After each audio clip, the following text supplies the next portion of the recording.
درے شہوار تو جب دیکھتی ہے کہ کائنات ولید سے اپنے شوہر اسد کے ڈوبتے ہوئے بزنس کے شیئرز خریدنے کی بات کر رہی ہے تو اس کے تو تن بدن میں جیسے آگ لگ جاتی ہے، اور پھر ولید کی بات تو جیسے آگ پہ تیل کا کام کرتی ہے جب ولید اپنی بہن کائنات سے کہتا ہے کہ تم پریشان کیوں ہوتی ہو، میں ویسے بھی کاروبار اور جائیداد میں سے تم تینوں کا حصہ تم تینوں کے نام ٹرانسفر کرنے کا سوچ رہا تھا تو تم اسد کے شیئرز بآسانی خرید سکتی ہو۔ اب تو درے شہوار بھڑکنے لگتی ہے، پہلے تو کائنات کو ہی اچھی خاصی سنا دیتی ہے کہ تمہیں شرم نہیں آتی، تمہارے بھائی نے تمہاری شادی کر کے اپنا فرض ادا کر دیا، اب اگر تمہارے شوہر کا بزنس ڈوب رہا ہے جبکہ وہ بزنس بھی ولید نے ہی سٹارٹ کروا کے دیا تھا اور اب تمہیں بھیج دیا کہ اپنے بھائی سے جا کے پیسے مانگو تاکہ اس کے ڈوبتے ہوئے بزنس کو سہارا مل سکے۔ میری بات سنو، اول تو تم لوگوں کا ولید کی جائیداد میں سے کوئی حصہ بنتا ہی نہیں کیونکہ تم لوگ اس کے سوتیلے بہن بھائی ہو، اور ولید کے پاس جو کچھ ہے وہ اس کی ماں کی طرف سے اسے ملا ہے، نہ کہ تم لوگوں کے باپ کی طرف سے۔ اور دوسرا یہ کہ اگر تمہارا شوہر فائنینشیل کرائسس کا شکار ہو بھی رہا ہے تو بیوی کوئی جاب تلاش کرو اور اپنے شوہر کا سہارا بنو،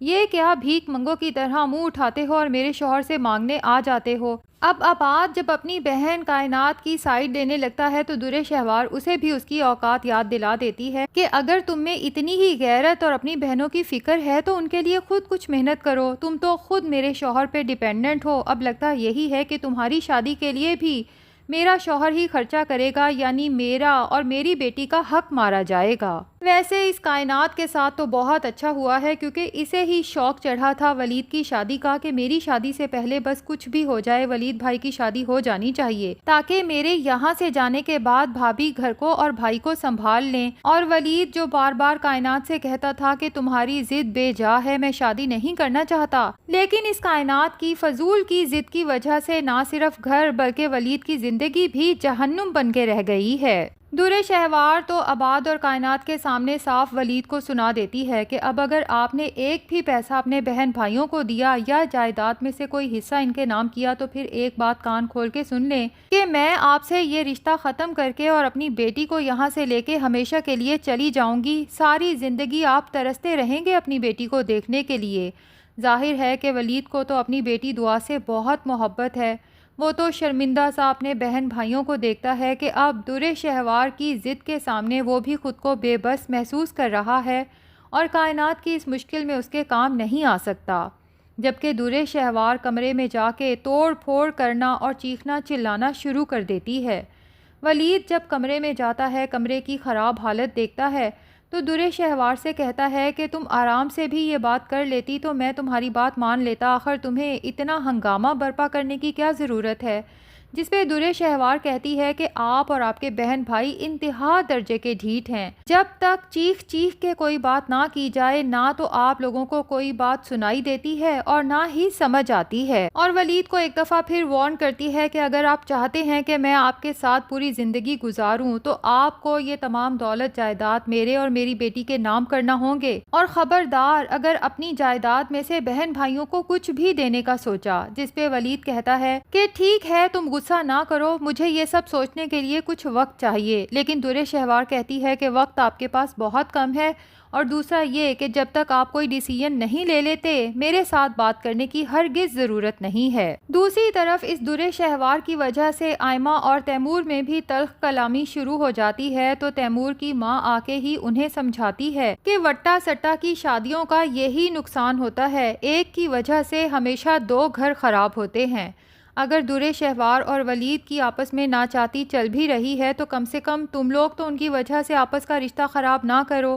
اور پھر آئمہ اور تیمور کو یاد دلاتی ہے کہ یہ شادی تم لوگوں نے آپسی محبت کی وجہ سے کی تھی، اب اسے نبھانا تم دونوں کا فرض ہے، اور انہیں اچھے بچوں کی طرح ہینڈ شیک کر کے دوستی کرنے کا کہتی ہے۔ آئمہ اور تیمور بھی شرمندہ ہوتے ہیں کہ واقعی ہمیں بھلا درے شہوار اور ولید کی وجہ سے آپس میں لڑنے کی کیا ضرورت۔ دونوں ہاتھ ملاتے ہیں اور ایک دوسرے سے وعدہ کرتے ہیں کہ آج کے بعد درے شہوار ولید یا کسی بھی تیسرے شخص کی وجہ سے ہم اپنا رشتہ خراب نہیں کریں گے، لیکن یہ تو ان دونوں کے سوچنے کی باتیں ہیں کیونکہ درے شہوار جو اپنا گھر تو خراب کرنے ہی جا رہی ہے لیکن اس کے بعد ظاہر ہے کہ آئمہ کو بھی اپنے بھائی کے ساتھ بسنے نہیں دے گی، بلکہ اس کی بھی طلاق کروانے کا مصمم ارادہ کر لے گی۔ ادھر در شہوار ہے جو اب پھر سے شہیر سے مستقل کانٹیکٹ میں ہے، دونوں کی فون پر لمبی لمبی گفتگو ہوتی ہے اور شہیر در شہوار کو کنونس کر چکا ہے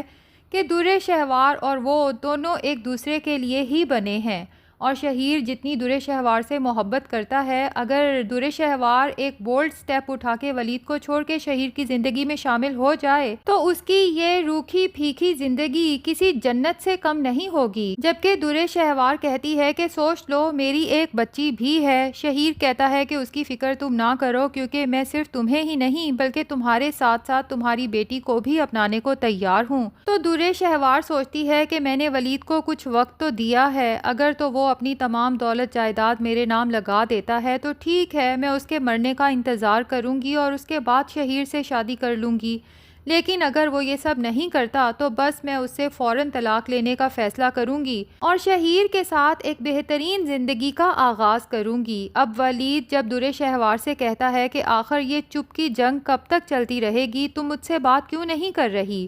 در شہوار کہتی ہے کہ میں اپنی شرط تمہارے سامنے رکھ چکی ہوں، جس دن تم اپنی تمام دولت جائیداد میرے اور میری بیٹی کے نام ٹرانسفر کرو گے، اس دن کے بعد میں تم سے کبھی لڑائی نہیں کروں گی۔ جبکہ ولید کہتا ہے کہ در شہوار میں یہ نہیں کر سکتا، میرے بہن بھائیوں کا بھی مجھ پر اتنا ہی حق ہے جتنا کہ تمہارا اور دعا کا۔ وہ لوگ بہت چھوٹے تھے جب ماں باپ کا سایہ سر سے اٹھ گیا اور میں نے ایک باپ بن کے انہیں پالا ہے۔ اب اگر میں اپنے فرض سے سبکدوش ہوتا ہوں تو قیامت والے دن اپنے ماں باپ کو کیا منہ دکھاؤں گا؟ در شہوار ولید کی طرف نفرت سے دیکھتی ہے اور دل ہی دل میں سوچتی ہے کہ نہ من پسند شوہر ملا، نہ ہی زندگی ملا بھی تو کیا، ایک بیماری اور بیمار بچی۔ جبکہ در شہوار کو اس طرح خاموش کھڑے دیکھ کے ولید کہتا ہے کہ تم مجھے بتاؤ تو صحیح تمہیں کیا چاہیے، جو بھی تم کہو گی لا کے تمہارے قدموں میں پیش کر دوں گا۔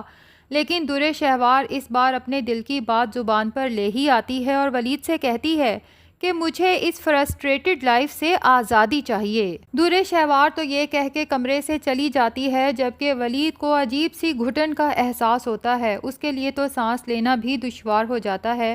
کیونکہ اس نے اگر زندگی میں کسی سے محبت کی ہے تو وہ صرف اور صرف در شہوار ہے۔ جبکہ ولید کافی عرصے سے یہ بات نوٹ کر رہا ہے کہ در شہوار ولید سے ہرگز محبت نہیں کرتی، اور پھر مری میں بار بار شہیر اور در شہوار کا آپس میں ملنا، جبکہ ولید کو دیکھ کے در شہوار کا گھبرا جانا۔ ولید کو شک ہونے لگا ہے کہ جیسے در شہوار اور شہیر کے درمیان کچھ چل رہا ہے، ہو سکتا ہے کہ یہ دونوں شادی سے پہلے ہی ایک دوسرے سے محبت کرتے ہوں، لیکن اگر ایسا ہے تو آخر در شہوار نے مجھ سے شادی کیوں کی؟ اور اگر شادی کے لیے ہاں کر ہی دی تھی تو اب مجھے اتنا ذہنی اذیت کس لیے دے رہی ہے؟ جلد ہی ولید کو ان تمام سوالات کے جواب مل جائیں گے۔ بہرحال لگتا یہی ہے کہ در شہوار کی خواہش ولید پوری کر دے گا، اسے طلاق تو دے دے گا، ہاں البتہ بیٹی شاید اسے نہ دے اور اسے ریکویسٹ کرے کہ کم سے کم دعا کو میرے پاس رہنے دو۔ اور در شہوار جتنی سیلفش ہے وہ بھی یہی سوچے گی کہ میں نے اس بیمار بچی کو پال کے کیا کرنا ہے، تو ہو سکتا ہے اپنی بیٹی کو چھوڑ کے شہیر کے پاس چلی جائے۔ لیکن اصل مزہ تو در شہوار کو تب آئے گا جو ایک حسین زندگی کے خواب سجا کے شہیر کے پاس گئی ہے، اور اس کے خواب ٹھیک اسی طرح چکنا چور ہوں گے جس طرح ولید نے در شہوار کو لے کے خواب دیکھے تھے اور در شہوار نے ولید کے سارے خواب چکنا چور کر دیے تھے۔ ویسے ناظرین کیا لگتا ہے، کیا شہیر صرف در شہوار کا گھر خراب کرنا چاہتا ہے یا سچ میں اس سے شادی بھی کرے گا؟ اور اگر شادی کرے گا تو کیا اسے خوش بھی رکھے گا؟ کمنٹ سیکشن میں اپنی رائے کا اظہار ضرور کریں۔ ویڈیو پسند آئی ہے تو لائک اور چینل کو سبسکرائب بھی ضرور کر دیں۔